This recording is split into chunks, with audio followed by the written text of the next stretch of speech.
সুপ্রিয় দর্শক বিন্দু, আসসালামু আলাইকুম। চলে আসলাম চারমিন স্টোরি থেকে একটি বাস্তব জীবনের ঘটনা শেয়ার করার জন্য। চলুন আজকের ঘটনার মাঝে আমরা কি শুনতে পারি। আজকের গল্পটি শেয়ার করেছেন চিটাগং থেকে রাসেল ভাইয়া। চলুন আজকে রাসেল ভাইয়ার জীবনের ছোট্ট একটি স্টোরি আমরা শুনে আসব। রাসেল ভাইয়া লিখেছেন, আসসালামু আলাইকুম আপু, আমি চিটাগং থেকে বলছি, আপনি প্লিজ আমার এই ছোট্ট একটি স্টোরি শেয়ার করবেন। উনি লিখেছেন, আপু আমার বাবা বিয়ে করেছেন 6টা, আমি 6 নাম্বার ঘরের বউয়ের সন্তান। মানে এক কথায় আমার মা 6 নাম্বার বউ আমার বাবার। আমার বাবা যখন ফার্স্ট বিয়ে করেছে, 2 বছর সংসার করার পর আমার মা মারা গিয়েছে। 4 বছর সংসার করেছে দ্বিতীয় ওয়াইফের সাথে, সে ডিভোর্স দিয়ে চলে গিয়েছে আমার বাবাকে। 3 নাম্বার বউয়ের সাথে উনি ভালোই সংসার করছে, তবে একটি কথা, উনি 2 বিয়ে করার পর ওনার চরিত্র খারাপ হয়ে গিয়েছিল। উনি 3 নাম্বার ওয়াইফ থাকা সত্ত্বেও উনি 4 নাম্বার বিয়ে করেছে। বিয়ে করার পর 3 নাম্বার ওয়াইফ তাকে ছেড়ে চলে গেছে, এক কথায় ডিভোর্স দিয়ে দিয়েছে। আমার বাবার কোটি কোটি টাকা, আমার বাবা বিয়ে করলে যদি 10 লাখ টাকাও কাবিন ধরে, তাহলে তাকে ছাড়তে তার বেশি সময় লাগবে না, কারণ তার কোটি কোটি টাকা। চাইলেই উনি 10 লাখ 20 লাখ 5 লাখ দিয়েই উনি ডিভোর্স দিয়ে দিতে পারে। তারপর 4 নাম্বার ওয়াইফের সাথে ভালোই সংসার করতেছিল, ওখানে একটা মেয়ে হয়েছে। কিন্তু আফসোস, মেয়েটার শ্বাসকষ্টে মেয়েটা মারা যায়। মারা যাওয়ার পর আমার বাবা নিজে ইচ্ছায় ডিভোর্স দিয়ে দিয়েছে 4 নাম্বার ওয়াইফকে। দিয়ে দেওয়ার পর আমার বাবা প্রায় অনেক দিন সিঙ্গেল ছিল, কেউ ছিল না তার সাথে। হঠাৎ করেই তার অফিসে একটা কলিগ তার পছন্দ হয়ে যায়। হয়ে যাওয়ার পর মেয়েটাও তাকে বিয়ে করে নেয়। তার একটা কারণ, আমার বাবার অনেক টাকা পয়সা ছিল, ঠিক এই কারণেই আমার বাবাকে ওই মেয়ে বিয়ে করে নেয়। ওই মেয়ের বয়স একদম কম, তবে আমার বাবার বয়স অনেক হয়ে গিয়েছে, প্রায় আমার বাবার বয়স 50 বছর চলতেছে। আমার বাবা যখন 5 নাম্বার বিয়েটা করছে, তখন উনি সুখে শান্তিতে আহ্লাদে ভালোই ছিল নাকি। যেহেতু আমি 6 নাম্বার ঘরের বউয়ের সন্তান, সেই তো আমি এত কিছু কিভাবে জানলাম সেটা হয়তো আপনি জিজ্ঞেস করতে পারেন, তবে আপনি জিজ্ঞেস করতে হবে না, আমি নিজেই বলছি। আমি সব কিছু আমার এক খালার থেকে শুনছি। আর আমার বাবার একটা কাজের বুয়া ছিল, প্রায় অনেক বছর ওনার কাজ করে। আমার বাবা অনেক টাকা দেয় ওনাকে, এই কারণেই এই ঘরে সব কাজ ওই বুয়াটাই করে। তো ওনার কাছ থেকে শুনছি, আমার এক খালার কাছ থেকে শুনছি।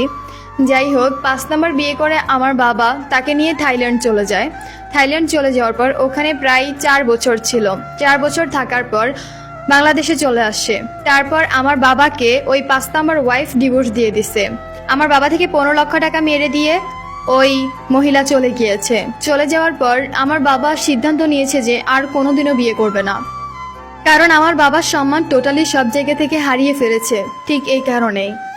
তবে টাকা পয়সা আছে, বাড়ি গাড়ি আছে, কোনো কষ্ট করবে না আমার বাবা। যাই হোক, 5 নাম্বার ওয়াইফ চলে যাওয়ার পর উনি প্রায় 8 বছর সিঙ্গেল ছিল, কোনো দিনও আর বিয়ে শাদী করবে না, এটাই ওনার একমাত্র সিদ্ধান্ত। তারপর আমার দাদু একটা কথা বলল যে, দেখ আমি তোকে একটা বিয়ে করাতে চাই, তবে একটা কথা, তুই ওই মেয়েকে সুখে রাখতে হবে। তুই ডিভোর্স দিয়ে ফেলিস বা ওই মেয়ে তোকে ডিভোর্স দে বা মরে যায় বা চলে যায়, এরকমটা কোনো মতেই হবে না। তোকে এবার আমি নিজে একটা বিয়ে দিতে চাই। তারপর আমার বাবা বলল, না মা, আমি বিয়ে করতে চাই না, আমি যেভাবে আছি এভাবেই ভালো আছি, আমি আর এই ছলনাময়ী মানুষগুলোর ফান্দে পড়তে চাই না। কিন্তু আমার দাদু কিছুতেই বুঝতে চাইল না। আমার দাদু তার বোনের মেয়ের খালাকে বিয়ে করাই দিছে আমার বাবাকে, মানে এক কথায় সেই খালা হচ্ছে আমার মা। যাই হোক, আমার মায়ের সাথে সংসার করতেছে। আমার মাকে যাই বলতো না কেন, আমার মা চুপচাপ করে থাকতো। আমার মা চাইতো সবসময় সংসারটা কিভাবে টিকিয়ে নেওয়া যায়, কারণ আমার মায়ের আগে 3 বিয়ে হয়েছে। ঠিক এই কারণেই আমার মা এখন সিদ্ধান্ত নিল, বিয়ে করলে যেভাবেই হোক না কেন দুঃখে কষ্টে সংসারটা কেটে নিবে, দুঃখে কষ্টে সংসারটা কাটিয়ে নিবে। তার একটাই কারণ আমার মার বাবার বাড়িতে কোনো জায়গা ছিল না, আমার দাদুর কাছেই ওই আমার খালাটা থাকতো, মানে আমার মা থাকতো। এরপর ভালোই আছে, সুখেই আছে। তারপর আমার দাদু বলল যে আমার একটা নাতি চাই বা নাতনি চাই, আমাকে দিতে হবে। তারপর আমার বাবাকে জোর করে আমার বাবার সিদ্ধান্ত পরিবর্তন করে অবশেষে আমি হলাম আর দাদুর খুব আদরি একটা নাতি আমি। যাই হোক, আমার বাবা মায়ের সম্পর্কটাও এখানে টিকে গেল। প্রায় 18 বছর আমার মায়ের সাথে আমার বাবা সংসার করছে। ঝগড়া বিবাদ অনেক কিছুই হয়েছে, তবে কেউ কাউকে ছেড়ে যায় নাই এই 18 বছর পর্যন্ত। আমার বয়স এখন 20 চলতেছে, তার মানে তার 20 বছর হয়ে গিয়েছে। আমার বাবা যখন বিয়ে করেছে এরপর 6 মাস পরে সন্তান নিয়েছে, মানে 6 মাস পরেই আমি হয়েছিলাম। এখন টোটালি 20 বছর চলতেছে। আমার দাদু আমাকে সব কাহিনীটা আমাকে খুলে বলার পর আমার চোখ দিয়ে না পানি পড়ছে। আমার দাদু মুছে দিচ্ছিল আর বলতেছিল যে কান্না করিস না, তোর বাবার কপাল খারাপ, তবে টাকা পয়সা অনেক আছে, তুই চিন্তা করিস না, তুই আমার একমাত্র নাতনি, তোকে আমি অনেক হ্যাপি রাখবো, তোকে আমি অনেক সুখে রাখবো। আমি আমার দাদুর সাথে সবসময় থাকি, আমার মায়ের সাথে সবসময় থাকি, তবে আমার বাবাকে না সবাই অনেক খারাপ জানে। সবাই এই স্টোরিগুলো আমাকে বলে বেড়াতো, তো তাই আমি আমার দাদুর থেকে সম্পূর্ণ কাহিনীটা শুনলাম। এরপর আমি পড়ালেখা করছি অ্যান্ড আমি অনার্সে উঠলাম। আমার দিনগুলো ভালোই যাচ্ছে। ফাইনালি আমি একটা মেয়েকে পছন্দ করে ফেললাম। যখন আমি আমার দাদুকে বললাম, আমার দাদু তখন বলল, কি বাবার মতো হয়েছিস নাকি যে মেয়ের রাশি, বিয়ে করে ফেলবি, প্রেম করে ফেলবি, এগুলো মোটেই আমরা মেনে নিব না। আমি বললাম, দাদু প্লিজ মেনে নাও না, ওই মেয়েটাকে অনেক ভালোবাসি আমি। তারপর আমার দাদু বলল, ঠিক আছে মেনেই নিলাম, ওই মেয়েকে আমার বাসায় আসতে বল। তারপর আমার গার্লফ্রেন্ড আমার দাদু বাড়িতে আসলো। আসার পর আমার দাদুকে সালাম করলো, দাদুর সাথে খাওয়া দাওয়া করলো। আমার দাদুরও পছন্দ হয়ে গেল। আমার দাদু সিদ্ধান্ত নিল আমাদেরকে বিয়ে করাই দিবে। আমি বললাম, দাদু আমি মাত্র অনার্সে পড়তেছি, তুমি কেন আমাকে বিয়ে করবা বলো তো, আমি প্রেম করি তারপর। আমার দাদু বলল, না এখন প্রেম করছিস, বিয়ে করাই দিচ্ছি, পড়ালেখা করবি, তারপর একটা সময় ইনকাম করবি, ভালো থাকবি, আর তোর বাবার কোনো টাকা পয়সার অভাব নেই, তুই চিন্তাই করিস না। আমার দাদু আমাকে টেকনিক করে ধুমধাম করে বিয়ে দিয়ে দিল। অবশেষে আমার বাসর ঘর।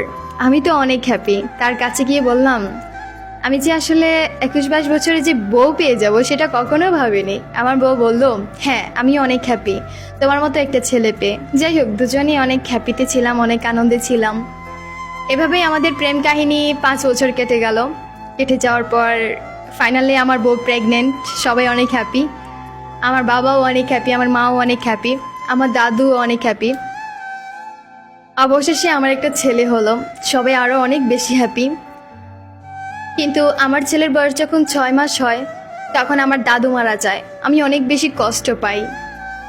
এরপর আমার বাবা মা আমার বউকে নিয়ে, আমার বাচ্চাকে নিয়ে অনেক হ্যাপিতে আছে, অ্যান্ড আমিও তাদের সবাইকে নিয়ে অনেক হ্যাপিতেই আছি। যাই হোক, সবাইকে নিয়ে অনেক হ্যাপিতে আছি। আমার দাদু নাই আমাদের মাঝে, আমার দাদু আমাদের মাঝে নাই, বিষয়টা মাঝে মাঝে ভাবলে আমার অনেক বেশি কষ্ট পায়। যাই হোক, অনেক হ্যাপিতে আছি সব কিছু নিয়ে। যখন মাঝে মাঝে ভাবি আমার দাদু আমাদের মাঝে নেই, তখন খুব বেশি কষ্ট পাই। তবে আপু, আমার প্রিয় মানুষটা আমাকে 6 বছর হয়ে গিয়েছে, এখনও ছেড়ে যায় নাই। আমার বাচ্চাও পর্যন্ত হয়েছে, এখন আমাকে ছেড়ে যায় নাই। আমি অনেক বেশি হ্যাপিতে আছি আপু, আমার জন্য দোয়া করবেন, সবাইকে আমার গল্পটা শোনাবেন, এটুকুই আপনার কাছে আমার বলার ছিল আপু। সো আপু, আমার গল্পটা আপনি টাইমলাইনে রাখবেন। আপু ভালো থাকবেন, সুস্থ থাকবেন, আল্লাহ হাফেজ। সো ধন্যবাদ রাসেল ভাইয়া, আপনার ছোট্ট একটি স্টোরি শুনে আমার কাছে ভীষণ ভালো লেগেছে। উনি লিখেছেন লাস্টে যে এই স্টোরির মূল উদ্দেশ্য হচ্ছে আমার বাবা বিয়ে করেছে, সংসার করতে পারেনি, ছেড়ে গিয়েছে, তারপর লাস্ট পর্যন্ত আমার মা তার হাতটা ধরেই আছে, কখনো আর ছাড়লো না। এটাই সবচেয়ে অনেক বেশি আনন্দের ছিল, কারণ আমিও তো এতিম হতে পারতাম, এতিম হইনি। আমি অনেক হ্যাপিতে আছি, আনন্দে আছি। আমার বাবার কপালটা খারাপ হয়েছিল, তবে আমার মা এখন আমার বাবার কপালটাকে ভালোভাবেই সুখে রেখেছে, এটাই আসলে অনেক। এটুকুই ছিল আমার স্টোরি। উনি লিখেছেন লাস্ট এই কথাগুলো। সো ধন্যবাদ ভাইয়া, আপনার এত সুন্দর একটি স্টোরি আমাদের সাথে শেয়ার করার জন্য, অ্যান্ড ধন্যবাদ আমার অডিয়েন্সগুলো ভালোবাসার, আপনারা আমার আজকে ছোট্ট একটি স্টোরি শোনার জন্য। এবং সবাই ভালো থাকবেন, সুস্থ থাকবেন। রাসেল ভাইয়ের জন্য ছোট্ট করে একটি কমেন্ট করে জানাবেন। সো আল্লাহ হাফেজ, আরেকদিন চলে আসবো ছোট্ট একটি স্টোরি শেয়ার করার জন্য।